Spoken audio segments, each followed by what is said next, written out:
Well, it's more clear than ever that Nancy Pelosi is not interested in an investigation. She's only interested in a narrative. She claimed that the reason that she booted me from the committee was because of antics on the part of Jim Jordan and I. In hindsight, what I realize what she means by that now is that we were prepared to ask questions that no one else has asked and demand answers as to why the Capitol was vulnerable to an attack on January 6th. Why was there a systemic breakdown of security at the Capitol on January 6th? If you're going to investigate January 6th, why not ask those questions? And that's all that this comes down to. She's already predetermined a narrative about Donald Trump, about Republicans. She doesn't want to talk about what happened at the Capitol that day to make sure that something like that never happens again.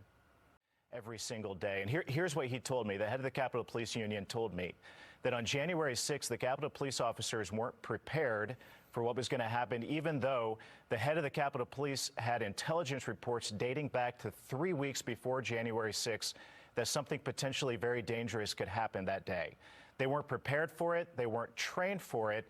And maybe most important of all, they weren't equipped for it. They lacked equipment, basic equipment to take care of something like what should at that point should have been expected would occur. And here's the bottom line. Once you go up to the top of the flagpole of who is in charge of the Capitol Police, who the Capitol Police Union chief, they blame the leadership of the Capitol Police. But due to the rules of the United States Capitol, the power structure of the Capitol, Nancy Pelosi, the Speaker of the House, has more control and authority and responsibility over the leadership of the Capitol Police than anyone else in the United States Capitol. So she doesn't want us to ask these questions because at the end of the day, she is ultimately responsible for the breakdown of security at the Capitol that happened on January 6th.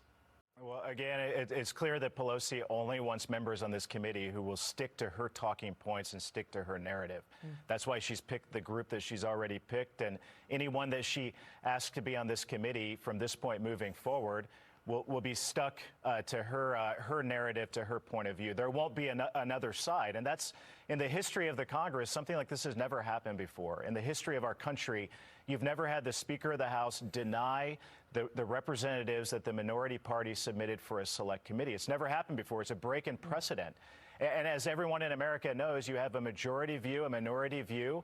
That's the whole point of our committee structure in the Congress. So why does Nancy Pelosi not want to hear the other side? Why does she not want to answer the tough questions that Jim Jordan and I were prepared to ask and demand answers to? It's pretty clear why, because the further you go up that chain of command, the closer you get to Speaker Pelosi. We also know that the Senate, by the way,